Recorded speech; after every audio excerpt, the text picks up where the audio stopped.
Hey, what's going on there, YouTube? Sick Eric back again with another video, and today we're going to be taking a look at one of T-Mobile's cheapest phones. What do you get for this price range? This is the T-Mobile Revvlry, and this is just the regular version, not the plus version. They have a plus version, and this phone costs about $200 on T-Mobile. If you do the jump on demand or anything like that, it'll be $9 a month, no money down, and this is a really cheap phone.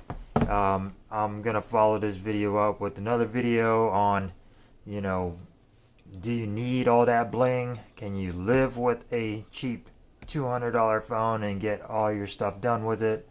But for right now, we're just gonna go ahead and do an unboxing. Quick look over all these specs of this device and check it out and see what comes in the box. And like I said, this is the T-Mobile Revvlry phone. It's not the plus, it's the regular version. And let's go ahead and take a look at it and see what comes in the box and all of that. Let's go ahead and get down to it. Like I said, you could pick this phone up on T-Mobile for $200. And let's see what you get in the phone. I decided to do a stupid little video like this just to see what this device is and can you live with it and what you get in the box. So here's the device. Go ahead and set that aside, and then I'll jump through the specs with you real quick. Go see what's in the box. You get your user manual, warranty, SIM card, and stuff like that. Your normal stuff. And then here is your charging brick. Right here. And any specs that you can read on there. Power supply. Pause that if you want to check out the specs.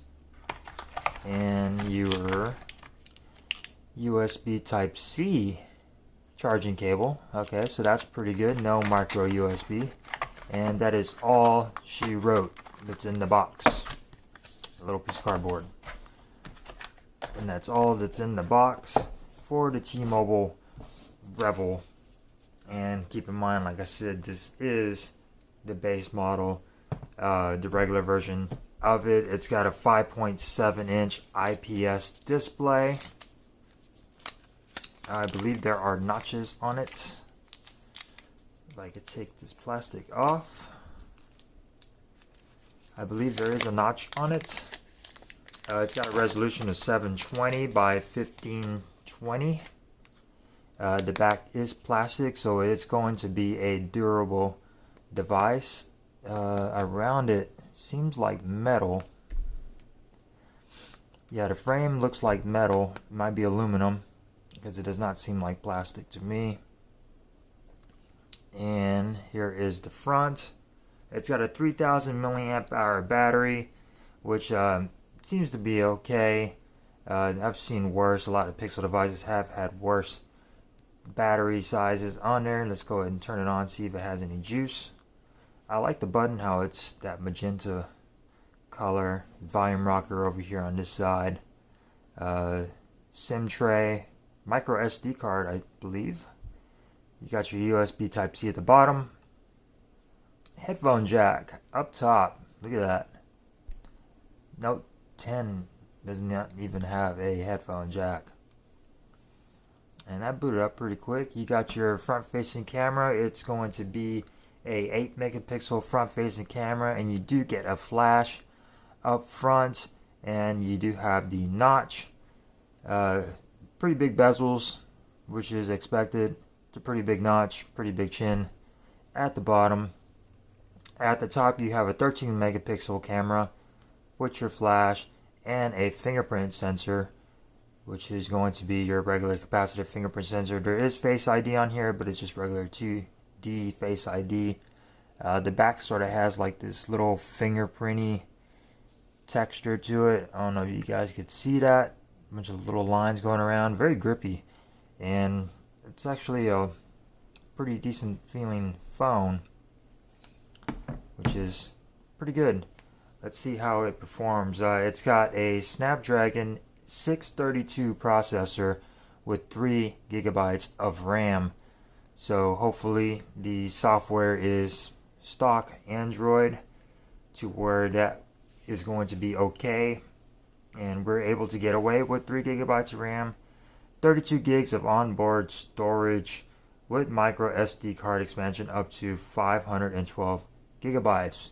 Awesome. I have a 128 gigabyte card I could throw in here. Has all my music on there. I already like that. Like I said, battery is a 3000 milliamp hour battery. Cameras on here.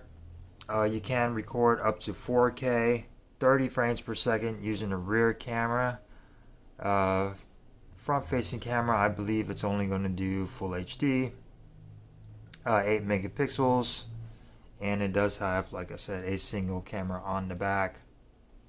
So, like I said, here is the T-Mobile Revvlry from T-Mobile, and it is their own branded phone. I believe Motorola might make these.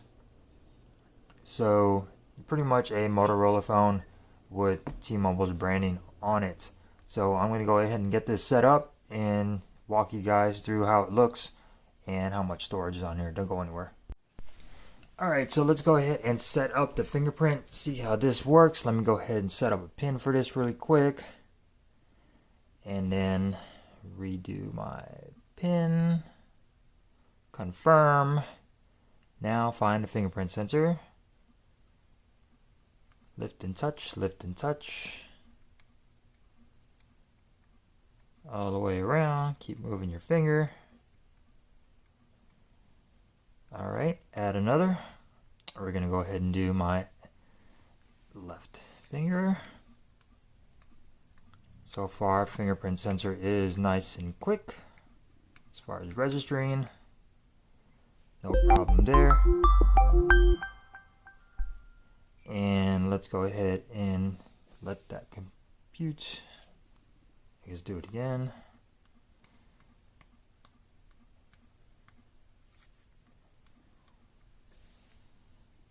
Alright, hit done. Additional apps. What do I not want? I do not want these. And if I could just go ahead and do all of that. Wait just a second. Continue. I agree. And voice assistant recognize your voice. Continue. You're all set. Got it. No thanks. Adding finishing touches. Accept. Blah blah blah. And here we are. We are in the device. Looks like it is a stockish Android. Very Motorola looking. It is updating. Security update. So let's go ahead and go into the settings. Unlock with a glance. Add another email. Let's go ahead and go into storage. So we have 9.16 gigabytes being used. And we have 32 gigabytes of internal storage. So that leaves us with 22.83 gigabytes. Let's go into the system. About phone. We are running Android 9, so that's pretty good. I'm pleased with that. And so yeah, this is the settings right here. We have adaptive brightness, brightness level. We could change that. We got network and internet. What else we got? Unlock with a glance. So I'm guessing that is the facial recognition. Accessibility. You got your sound settings right here. Also vibrate for calls. T-Mobile jingle. Of course. So yeah, this is the interface for the T-Mobile Revvlry. And as you can see, everything is pretty stock looking. Not the fastest phone in the world, but still, I have used worse. 3 gigabytes of RAM, so that ain't too bad. Got your messaging app, got all your different settings up here, your toggles, night mode. Let's take a look how the camera looks. Allow. So this is the camera, next, blah blah blah. Okay, so let's go ahead and just go back to the camera. Let's take a shot of my knife. So not the fastest shutter in the world, but it's still not bad. That took a while. You do have HDR auto. Let's go and click that on. Camera modes right here: YouTube live, portrait, panorama, live filter. Let's just keep it on regular. You got video. You got you got stabilization on your video. Where are the settings for this? So if you go into your settings, you got photo size 13 megapixel on there, video size full HD 4K 30 frames per second, selfie camera 8 megapixel, video size goes up to full HD 1080p 30 frames per second. So that is not bad for a $200 phone. Like I said, stay tuned. I'll follow up with this video about this device, and if you could live off a $200